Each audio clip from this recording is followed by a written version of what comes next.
Welcome to another live edition of Pittsburgh Sportsline in the BPTV studios. Thanks for watching, folks. We appreciate you.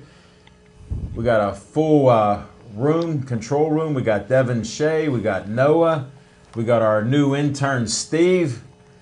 They counted down so I could get this right. I'm Al Levine, the talking machine. Chip Hayner's with me. Smoking Jim Frazier made it right under the bell. He's all dressed in green today. All high and tight this week? Yeah, Chip got a haircut. I got one 2 weeks ago. Led the brigade. Smoking Jim, we are not allowed to see his hair or know his age. So. You know what? Next time it'll be a mohawk. Well, that's coming attractions about the mohawk. Can't wait to hear from Smoking pretty Jim short on the Frazier. sides, Well, we got a lot of sports to talk about. We're getting some nonsense out of the way early. Thanks for watching us on Comcast 7 in Bethel Park. That's only in Bethel Park. That's how Comcast does it. Verizon 32 is in Bethel Park, and we got people from Nemacolin, the Cranberry, Wexford watching us. Just ran into a couple other people, saw us on Verizon, liked the show. They said they like to hear what Chip's saying about baseball, and they like Smoking Jim's clothes. I said he's a snappy dresser. And we hit a new high on Facebook. 6,507 likes. Thank you. Thanks for watching our shows and liking our page. I appreciate it. We got to thank our sponsor, Olive Oil's Pizzeria.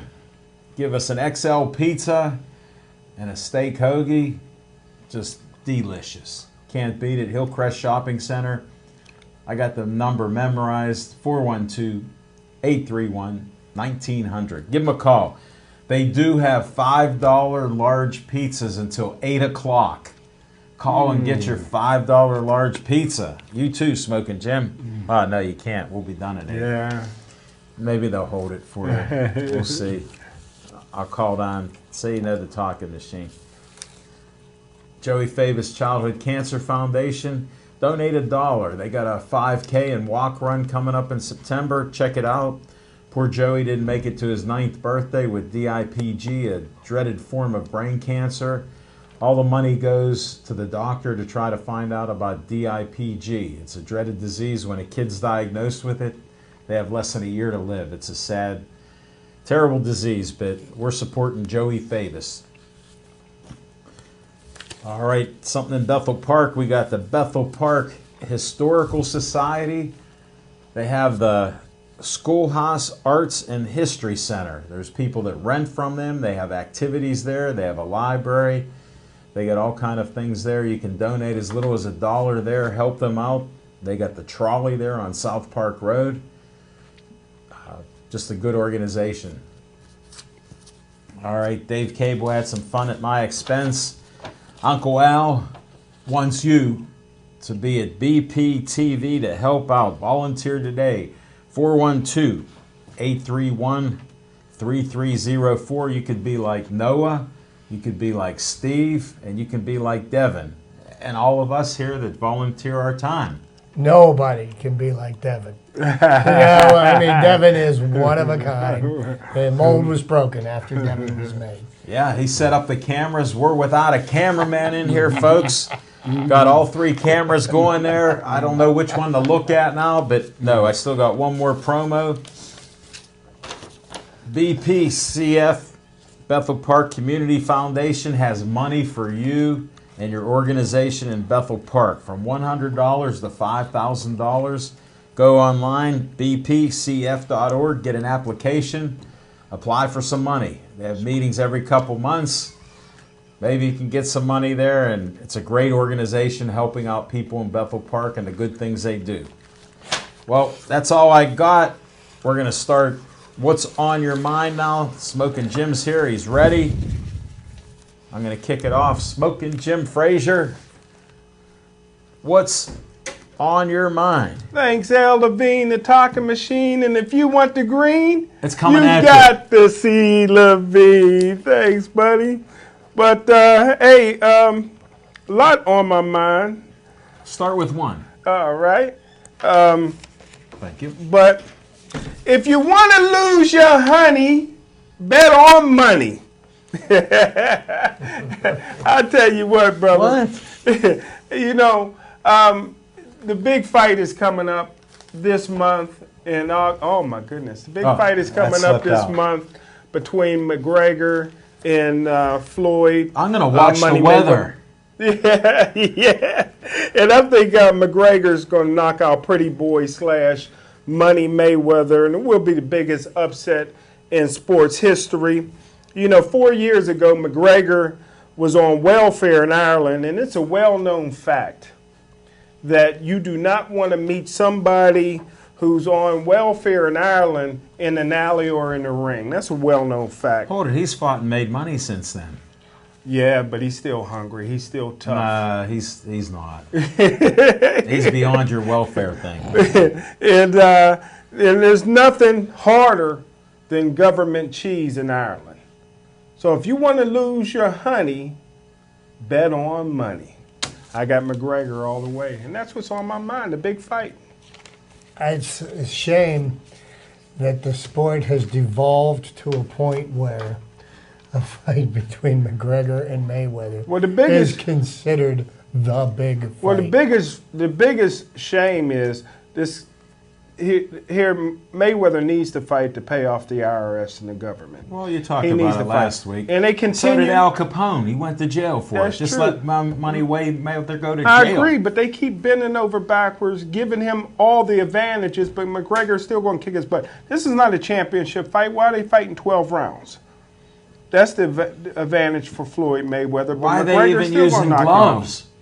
That'd be nice, but that's again favoring Floyd Mayweather. From what I understand, from my sources, ticket sales are not going so well, nor are pay-per-view sales. Oh, it's going through the roof. It's going through the roof, and I got to also say, well, I mean, I know that you've never let a fact ever get in the way of your opinion. And I got to give another shout out to my main man Devin Shea. They got me my favorite. What, he walked in and adjusted the camera, so now you need a close-up. Notice the misdirection that Jim used right there. Sales are down. Sales are down. Hi, Devin. Just like that. Just like. All right, enough of this. What's on your mind, Chip Hayner? What's on your mind? Well, 57 is what's on my mind. Today is August the 1st, 2017. And why did I bring up the number 57? That's Heinz. Well, you know, there's 57 games left in the season for the Pittsburgh Pirates this year. And the Pirates are still kind of sniffing around with the potential to possibly make a run at the division crown this year, even though it looks like the Chicago Cubs have stacked the deck against them. My Cubbies. By mortgaging away their farm system to get a couple of pieces that they were really only 1 or 2 pieces away from being another championship contender. You know, and then you hear all this moaning and groaning, and people say that the Pirates management owes them something to make some kind of a trade, and the Pirates chose not to make a trade. And to be honest with you, I really think it was the wisest choice they could have made.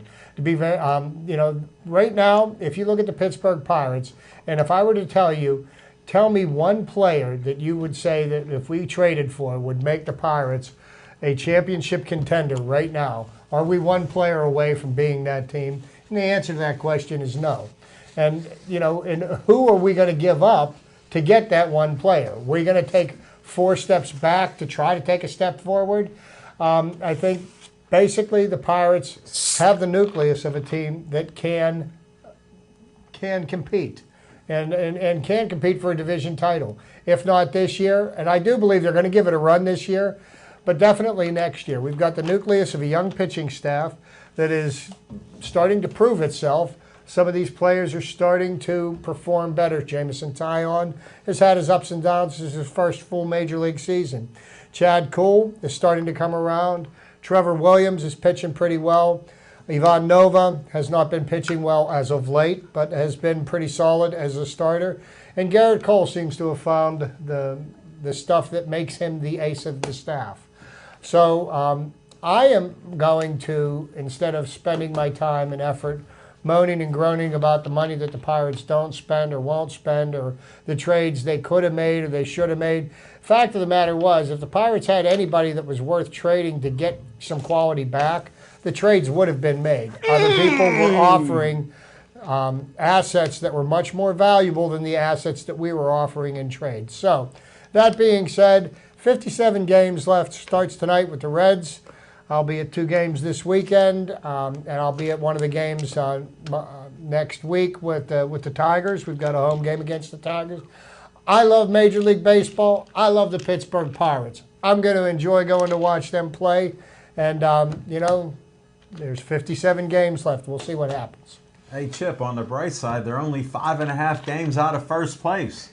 You know what? Bigger deficits have been made up. Yeah, that's what's frustrating. I'm a frustrated fan right now. And in less amount of time. Well, the part of my frustration is not with trades they did or they didn't make. It's from the performance of people like Starling Marte and Gregory Polanco. You can't keep Gregory Polanco on the field. And you've got Starling Marte back on the field. He's only batting .245 with no extra base hits since he came back off his PED suspension. And then, of course, he lost the 1 game for us just by falling asleep and letting a fly ball land right next to him. So, I mean, this is typical of what Starling Marte has done over the last few years. He has lapses of concentration surrounded by moments of brilliance, okay? The only problem is we need to increase the moments of brilliance and cut out the lapse of attention. Hence my frustration to the Buckeyes. But I mean, what can you do? These players have guaranteed contracts. You can't bench them. I don't know. I mean, we'll find out later what Smoking Jim thinks about Pirate players and their hair. The outfield of the future does not seem to be. It's not there. It's not there. The best player in the outfield is the player that they've been trying to ship away for a year, is Andrew McCutchen, having one of his best seasons as a professional. I'm glad he hit those 3 home runs the other day because they couldn't trade him yesterday. That helped there. Hey, what's on my mind? Steeler training camp opened up. Saw some injuries and stuff. I don't worry about it. I was looking for some good news, something positive. I'm about positivity. One name just come out of nowhere. T.J. Watt. He impressed people his first day of practice, knocked people on their back, went past that new contract. Alejandro knocked him down and out of the way to get to the quarterback. Guy just signed, over $4 million for 6 years. He blew right by him. Here's a rookie. Went in there, knocked some of these. I thought it was $6 million for 4 years. No, I thought it's $24 million. Yeah, $24 million. Yeah, I got a little crazy. Yeah, he looked just a little bit. Got a little crazy with Went that. Went off the reservation a little bit. Yeah. I didn't prepare for this. It just come to me what I was going to talk about. That's what I'm here to help for. Yeah, I appreciate it. So he blew past the $6 million man. Got in there. He was knocking people all over the place. They interviewed him. He said he's been off the field for 4 or 5 months. He has a lot of good energy, and he's trying to bring it to practice. So he's glad that he can hit in the pads. And then I looked at what day it was today because of the CBA. It's Tuesday. There's no hitting in football on Tuesday. So, folks, that's what's on my mind. It's only a little bit for you. Check out our next segment of Fiction and Fact from Smokin' Jim's Almanac.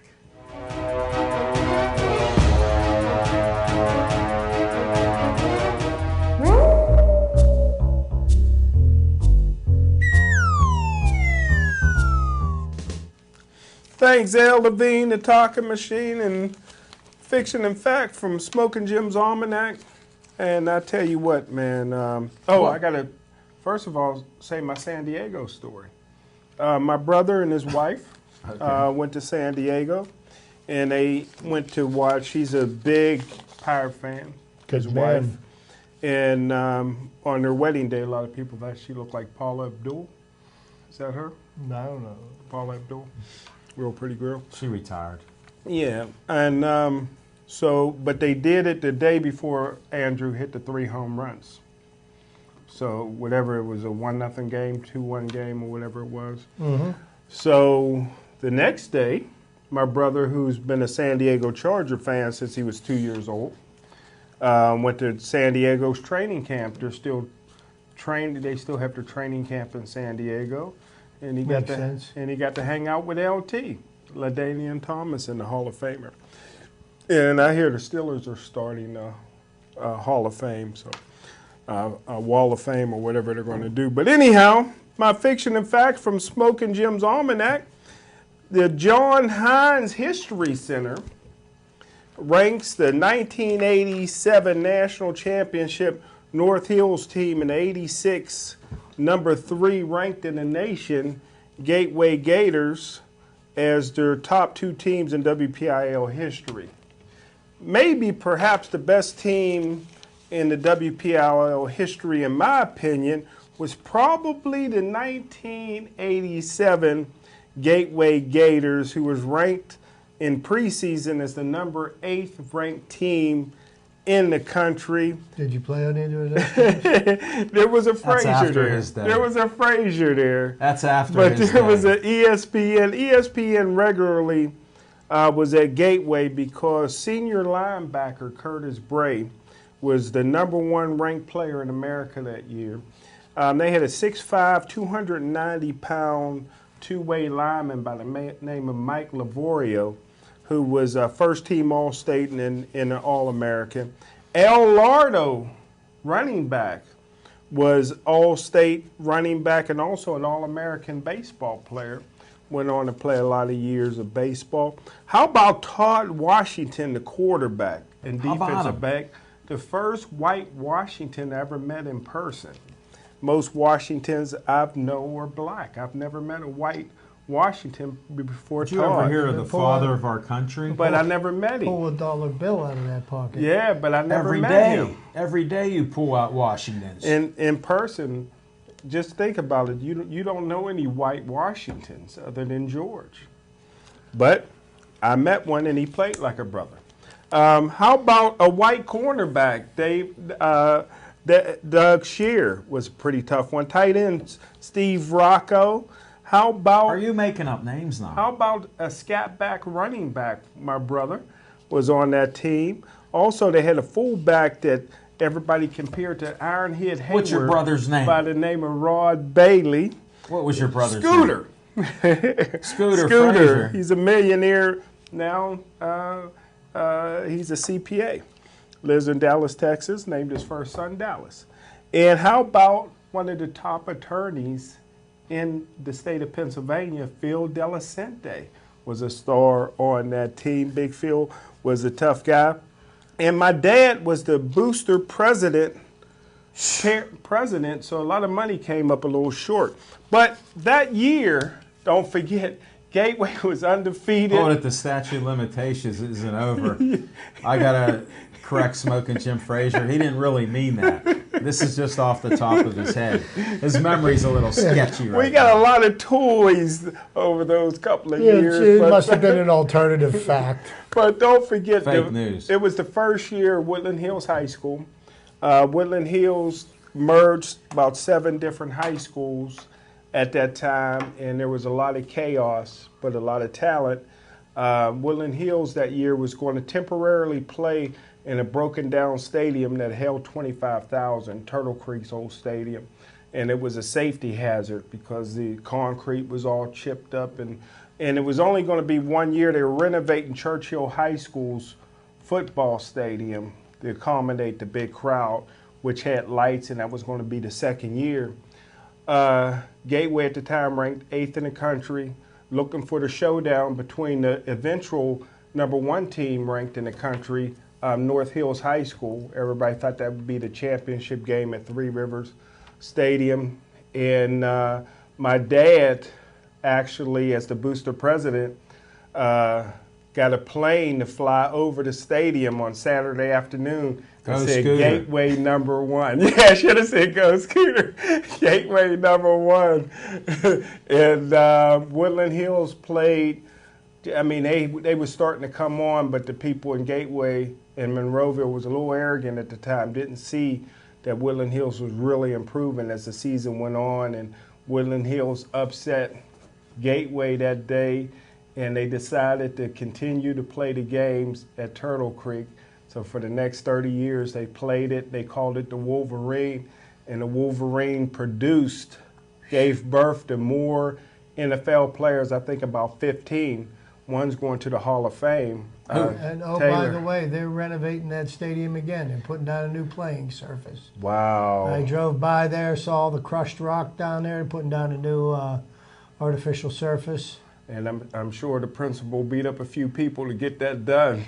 But they're well along their way. I drove by there the end of last week, and it'll be ready for games this fall. I wouldn't drive by there at gunpoint, but I'm It glad. was daytime. I'm glad you did. But and lastly, but not least, that I wanted tomorrow is my dad's birthday, his 80th birthday. Happy birthday, Yeah. Dap! Happy birthday, Happy Mr. birthday, Frazier. Mr. We all Frazier. got government names. I'm not even butting in on that. Thank you, Smoking Jim Thank Frazier. you.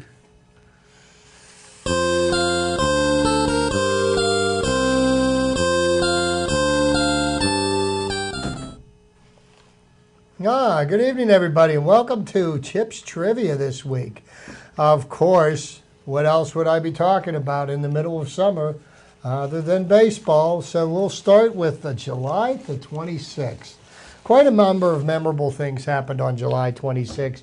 One of them happened in 1962. Warren Spahn, Hall of Fame Milwaukee Braves pitcher, set the National League record for home runs by a pitcher when he hit his 31st off New York's Craig Anderson. Spahn dealt the Mets their 11th straight loss with a 6-1 victory. And the other interesting thing about Warren Spahn, if you go and look up his career statistics, you will see that he has the exact same number of hits in his major league career as he does wins pitching. Get on. I never knew that. Over 300. I think it's 354, but who's counting? Didn't they say Spawn in Spain and pray for Spawn rain? and Spawn and Sane, and then 2 days of rain. Yeah, and that's the, their and, the- pitching and the Brewers staff. that was their pitching staff. But Warren Spahn was truly one of the greats of all time. July the 26th, 1991. Montreal's Mark Gardner became the first to pitch 9 no-hit innings against a Dodger home team since Johnny Vandermeer beat Brooklyn at Ebbets Field on June 15th, 1938. What was significant about that win? That was the second straight no-hit game that Johnny Vandermeer threw, a record which has not been matched yet. But the Dodgers won the game in the 10th on 2 singles off of Gardner and Darryl Strawberry's RBI single off of Jeff Fassero. So, interesting little side note there, but again, it was from June 15th, 1938 till July 26, 1991 that an opposing pitcher shut out the Dodgers for 10 innings. That's amazing. July 26, 2005, Greg Maddux recorded his 3,000th career strikeout against San Francisco. And one of the interesting things about Greg Maddux is, and the statistic that I shared this on Facebook about a week or 10 days ago, but Greg Maddux faced over 20,000 batters in his major league career. Of those 20,000 plus batters that he faced, only 310 of them faced a 3-ball count against him. And of those 310, 170 were in intentional walks. Wow. That's amazing. Wow. That is a truly that is the definition of a control pitcher. And he never threw a fastball out of the 80s. And he was in the Hall of Fame. 2008, July 26, Trevor Hoffman recorded his record 544th save. I believe that's a record that may have been surpassed by Mariano Rivera. But at the time, that was the record that stood. July the 27th, somebody you probably might not even find his name in a byline of a game, but Brooklyn rookie Henry Heitman completed one of his shortest careers in Major League history. Heitman appeared on the mound against the St. Louis Cardinals. He gave up 4 consecutive hits, then left the game, never to play a major league game again. Wow. Wow. I guess he found that was not his calling. And here's a little one from my dear friend Jim, because of his love for Mr. Rose. Montreal's Pete Rose passed Ty Cobb for the most singles in a career with number 3,053 against the Philadelphia Phillies. Can you read that again? No. And July 27th, The 1986. greatest singles hitter that will not be in the Hall of Fame. And who could quite possibly have more legal repercussions in the near future. More to come on that. July 27th, 1986, two 300-game winners faced each other as Don Sutton hurled 6 strong innings to outpitch Tom Seaver Whoa. and give the California Angels a 3-0 victory over the Boston Red Sox. July the 27th. Now we go to July the 28th. One of the greatest third basemen to ever play the game, Brooks Robinson. Brooks Robinson won 16 consecutive Gold Gloves as a third baseman.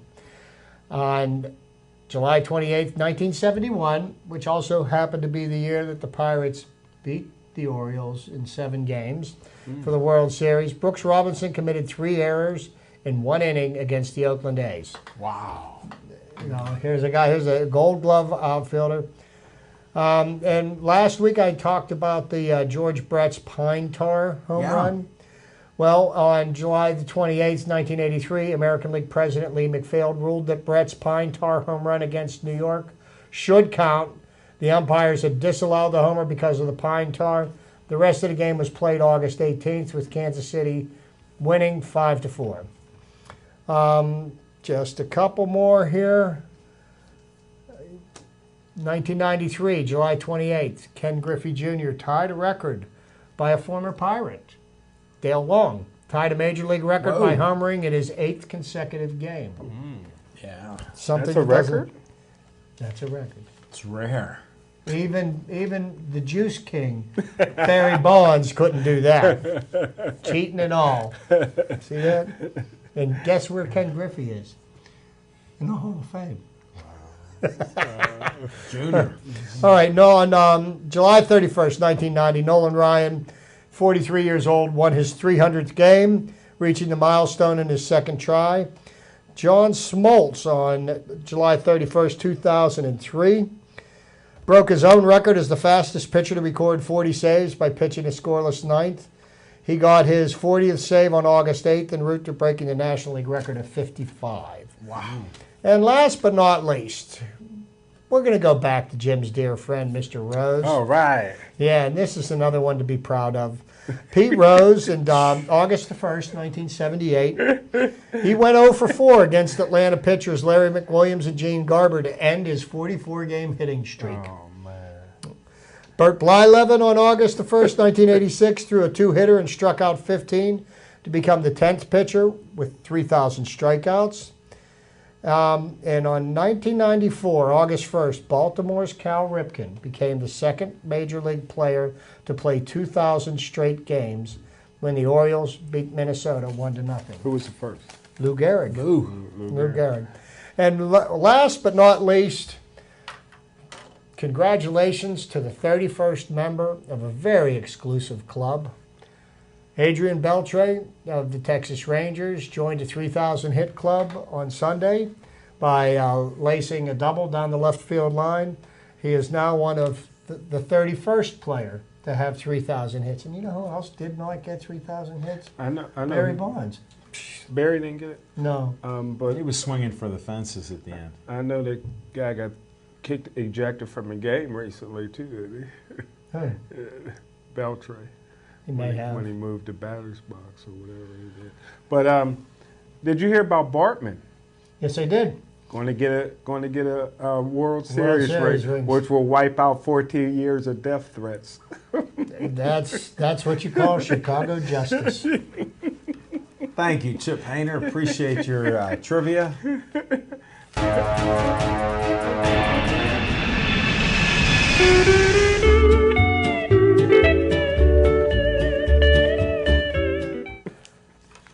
On Location by Al Levine, the Talking Machine. Next Monday, we got a great show planned with great guests. August 7th, Hollywood Lanes, 7:30 to 8:30. Be there. We got some returning guests. We got Cannon Mack, basketball head coach, football coach, and their principal will be there. Check it out. We got a bodybuilder, Talon, will be there. And we had an author, Deborah Clark, fan of our show, friend of our show. She'll be there. And Bill Kai, who's run for judge and is a local lawyer doing many good things in the community. He'll be there. So we got a power-packed show for you at Hollywood Lanes. Of course, Jeffrey Park and Lindsay Marie. Got an NFL sports agent, too. Well, Smoking Jim wouldn't tell me his name, so we got a sports agent we're going to try to squeeze in there somehow. So I don't know how that's going to work out, but we got great guests. Come on out. Come enjoy the show. They got the liquor license at Hollywood Lanes, so it's all positive there. Come on out. Check out the Pittsburgh Sportsline TV show on Monday night. We'll be filming. It'll be rebroadcast as soon as Wednesday night. So, got great guests.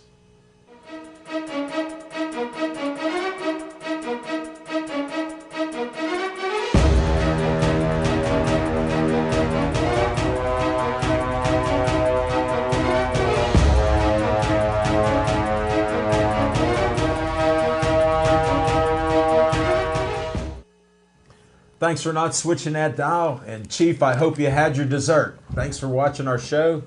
To many of our fans, including Chief, who's a loyal TV viewer of Pittsburgh Sportsline. Well, we got Steelers to talk about. I gave a little tidbit with TJ Watt, having a great first day at practice. And then there's no practice on Tuesdays due to the CBA.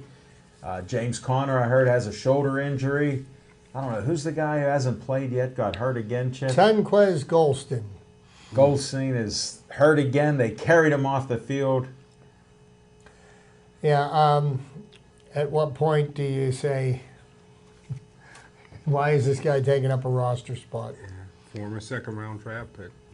That's probably why. By the time he's actually healthy enough to play, he'll be a great signing for somebody else because he's not going to get a... Can't do it here. What was Chuck Noll's famous saying? You can't make the club in the tub. That's Bob. right. That's right. Yeah, I think it carried some water there, but there's some good positive things out there. So it's exciting time of year.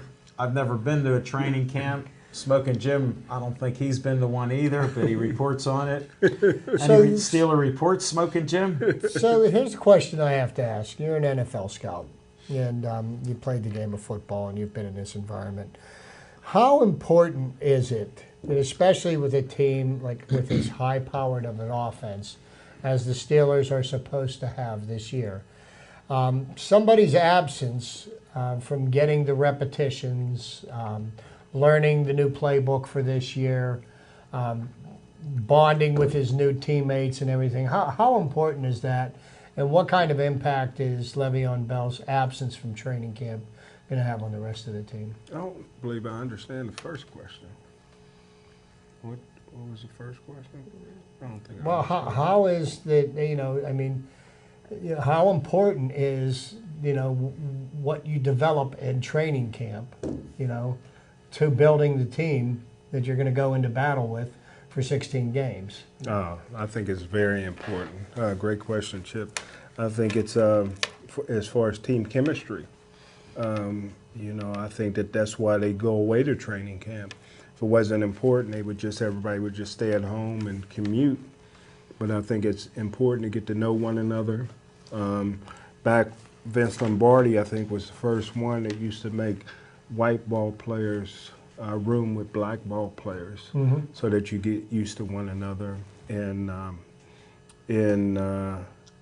things are a lot different now. In the era that many of us came up through, practices was 3 times a day, and Yes. you hit and you beat on each other. Now it's everybody runs around in shorts and it's just amazing to me, just a little bit of contact, how much people get hurt. But I think that for the number of injuries that the Pittsburgh Steelers have, I really believe it's the curse of Russell Shell. Pittsburgh Steelers did him dirty. They did him rotten. Maybe the greatest player to ever come out of Western Pennsylvania.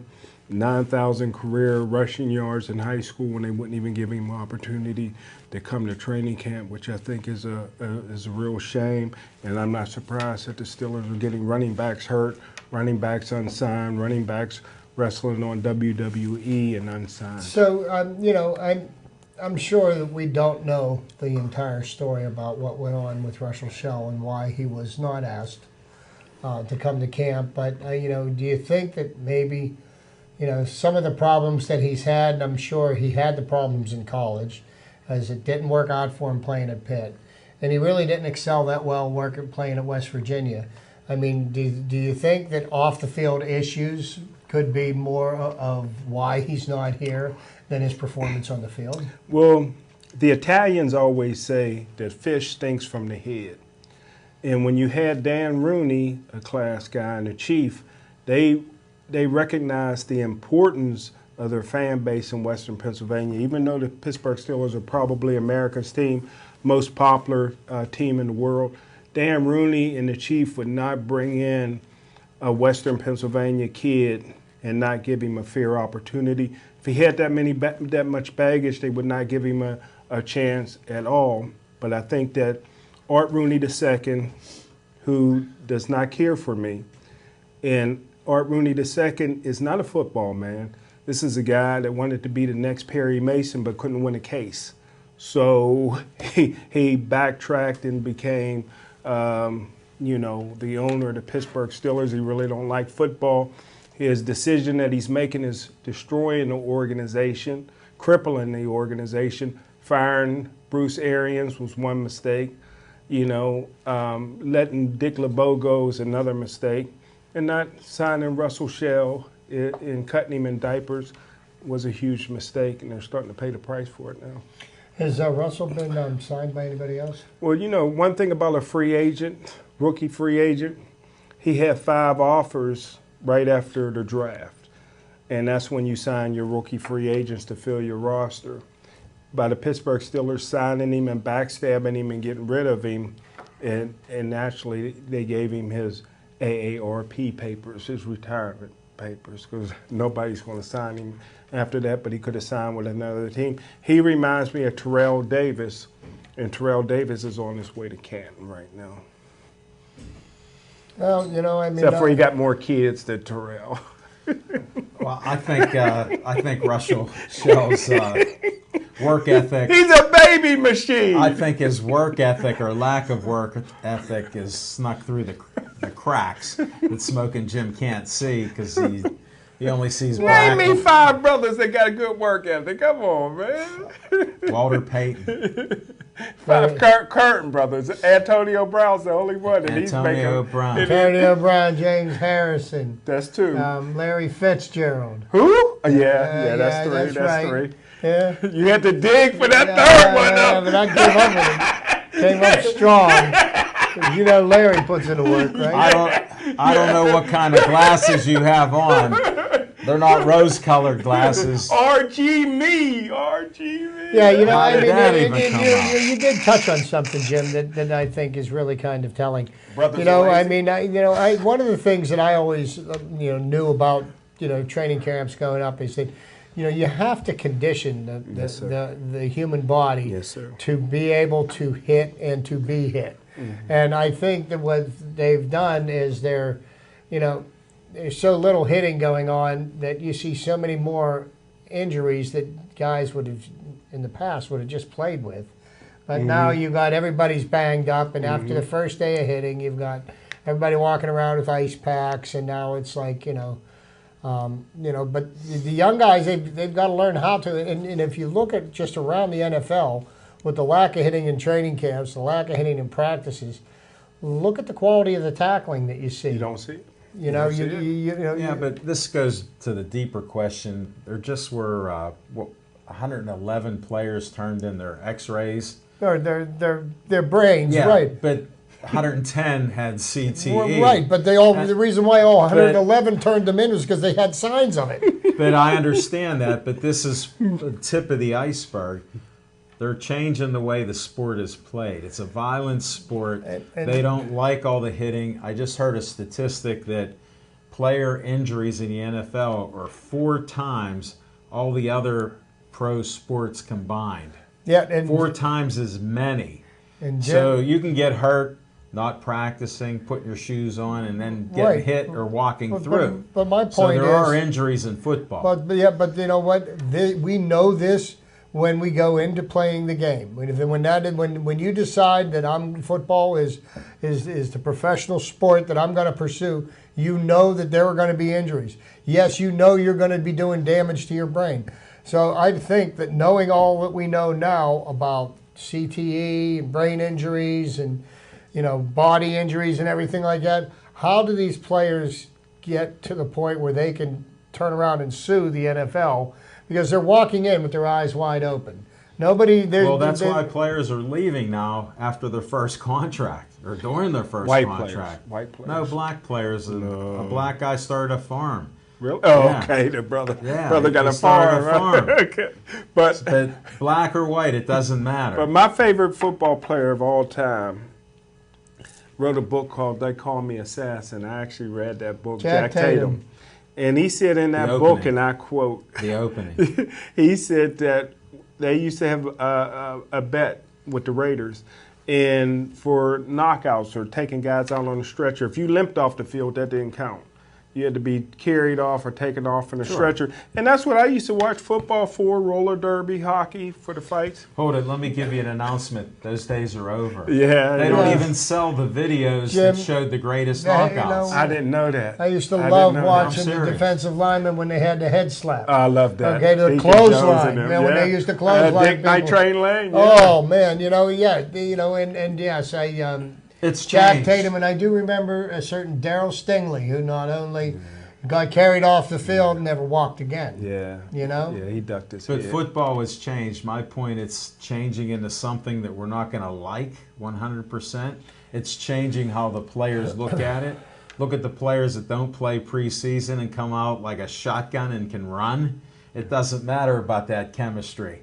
These guys are in shape to play the game Can like I drop it a is few now. names to just give an please analogy? do. Well, the history is already the history. Whether they're black or white, it doesn't matter. Well, just in this area, just for example, probably the 2 greatest wide receivers that I ever seen on film was Dwight Collins and Julius Dawkins. Okay. They were big, tall, fast, athletic, and could run. Probably Perry Kemp was another great one.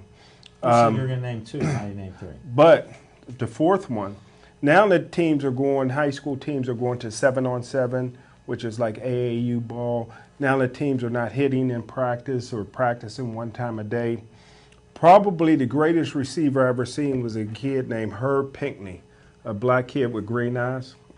Most elusive guy, probably in a Flag Football Hall of Fame. Was unbelievable. You could not cover him. He could catch anything. He could run down any ball. He had 4.240 speed, great hands, could jump, could run, could shake you like Barry Sanders. But when you put the equipment on, he had alligator arms. Sorry, Herb Pinckney, if you're watching. But that's the difference, is because you can have guys that are outstanding in shorts, but you find out game time, they ain't going over the middle. And how are you going to find that out if you don't hit? I know a guy that will go over the middle, Russell Shell, but he ain't given the opportunity. I think his work ethic or lack of. 9,000 high school yards, That was then. 3,000 college He yards. was like a man among boys. 3,000 He was like a college man yards. among boys. Yeah, Now he's with after men. he got kicked out of one school and got picked up by another. Yeah, but No, he quit Pitt, Oh, and he yeah. was starting in front of James he had a Conner. choice. He had a choice. He had James Conner He had on a the Pitt. choice. He had a choice. He wanted to get away from some of So, his baby mamas. He had a choice. You got to come to school or leave. Pick, And he Pitt didn't got- lift a weight. Pitt got quite a few that's academically ineligible or ineligible, and period, now right that's now. that's a good point you brought up. What do you think about Narduzzi suspending all these players? Go Penn State. Jordan what I Whitehead. Oh, Wow. so there's, Yeah. so All there's the not talent supposed in to the be world. there's not supposed to be any discipline when players break the rules. Not in smoking Jim's No, I'm not book. I'm not talking about that. But you know, Not in his you book. breed that. You don't see that at Penn State. You don't see that kind of stuff Yeah, at because Penn you're up in State. the mountains. Because you got Terry, you got They're in Terry Smith, farmland. you got assistant coaches, assistant head coach Black Terry head Smith, coach. and assistant coach Justin King that won't allow stuff like that. Yeah. What yeah, color so are they? They're but you know gateway what, black and gold. But you know, we do know the baggage that Penn State does carry around with it. So before you toot that horn too loud, Joe let's not Paterno forget. was the greatest. He didn't know nothing about it, and that movie will prove it. Al Pacino's paying Joe Paterno, so that movie will prove it. It Can't won't wait prove till it come anything. out. Oh, how do we get to this? What happened to Steelers? But our guy Paris Ford hasn't been cleared academically yet. Well, he's having some difficulty. So what do you think about Ben saying that he will not commit to playing anything longer than this year? I thought he just wanted to get in the news again. Do you think he's being a drama queen? All of a sudden, his wife, who I've never heard utter a word 3 saying kids. that he wants him to quit playing ball. You know, come on, Ben. Yeah. Well, not this year because he'd have to pay back about it. He'd have to pay Yes. back $18 million, and Yeah. he's making 23. Ben is such a great Yeah, be a little family short. man. Let me let you He's guys what? in on a secret. This is how great a family man is. Milledgeville, Georgia. Well, even after that, that was before he got married, because there was quite a history even before Milledgeville. But Ben is such a great family man right now that 2 weeks after the season, he moved to San Diego to work out. He hadn't been back hardly since. Ben, remember when everybody was What saying about them Ben was 3 going to kids? retire? I told everybody Ben's up in San Diego working out. What about his 3 kids? He probably sees them on postcards. What about them? This is shocking. Yeah, beautiful. Yeah, They made him get married. yeah. And you know it. I call know it. it. The You did. Steelers made him get You married did. and clean up his act. You did it. Now he won't even see him. This is heartbreaking. And that's why, in my opinion, that I believe that if you have a great running back on your team, you should pay him quarterback money. The reason is because his career is so short. I would pay Le'Veon Bell $20 million a year. Yeah. I'm just saying, this is what I would do. I would pay him $20 million a year because a guy like Ben Roethlisberger will get $300 million contract, so he'll get $300 million over the course of his career. Le'Veon Bell, this is his last contract. This is his only. The rookie contract paid him nothing. This is his only contract. At the end of this contract, and he'll who be he done. can thank for this predicament that he's in, and that he's going to have to suffer through making $12.2 million this year, Which ain't bad is, money. is his union. The union that represents him, that really doesn't represent the interest of the players, because you know what? Le'Veon Bell can only play for $12.2 million this year. Can't get paid a dime more, can't get paid a dime less either. And once he signs that offer, if he gets hurt on the very first practice and doesn't play a down all year, he's guaranteed that $12.2 million. So, you know, I mean, it would be nice to give him more and reward him, but the union handcuffed him and the team. When? That's in the Steelers collective had- bargaining negotiated. Steelers agreement. had 6 months to negotiate a They long-term negotiated deal. that that's how it Yeah, works. but the and top now- running back only gets $8 million. Yeah, but That's, he $8 million. ain't Why- Le'Veon Bell. $8 why million. why would you $8 million. why would you want to give somebody a long-term contract who is one missed or failed test away from a year-long suspension, Good point. and who is yet to make it through an entire NFL season for you? He has been suspended for 2 of the last 3 years for the first 4 games of the season.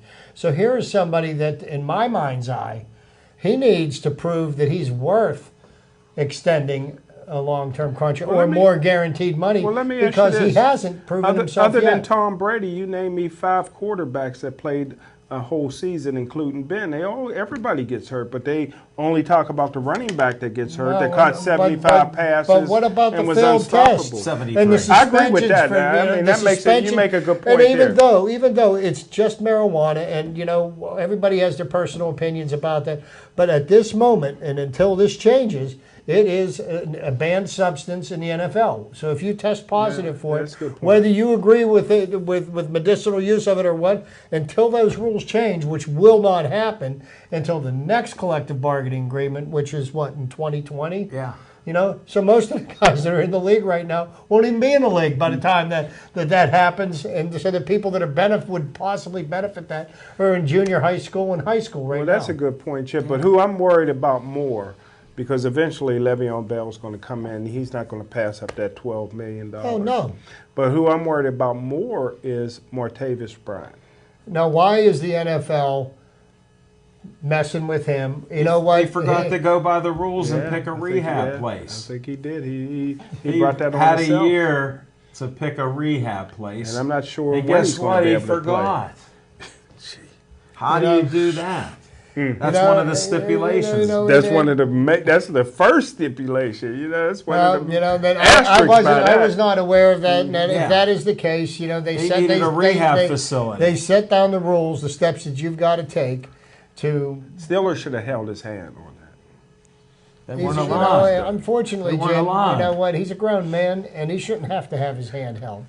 You know, I had an employee who worked for me, and I used to have to call him every morning at 6:30 to make sure that he would be there at 7 o'clock. That's And good. I finally got to the point I was like, "Why am I doing this? I mean, you're a grown man." 'Cause he's a If you know, superstar. and He's a now, superstar well, for you. you know what? And here's the thing: he doesn't work with us any longer, and we're better off for it. Wow. You think the Steelers are better off without Martavis Bryant? It would be great if he could, you know, but I mean, it's entirely in his hands If I right was- now. if I You was- can't blame that on anybody other than himself. I'm blaming it Rehab. on the Steelers because I'd have held his hand just like Dallas held the hand of Dez Bryant. They bought him a full-time security guy so he wouldn't get in trouble. Sometimes you got to invest. Thank you, Smoking I Jim beg to Frazier. disagree with you, but you know it's not the first. And that's time our that we've Steelers disagreed. segment. Who would think that it'd cover what it did? We got a couple minutes left. Let's talk a little Bucko talk. 57 games to go. I got that in your opening statement, Chip. Yes. I am 57. hopeful, but they tease us. They won 14 out of 16, and I thought they could get over the hump there with 5.5 games back, and they did not. No, and you know, And it's back there again. They could run another 14 out of 16 and be within a game of first place. So I'm hopeful. Well, you know, and the Pirates, the problems that the Pirates have are many. Performance on the field first and foremost, but the lack of an everyday third baseman, and David Freese is not an everyday third baseman. He was not signed to be an everyday third baseman.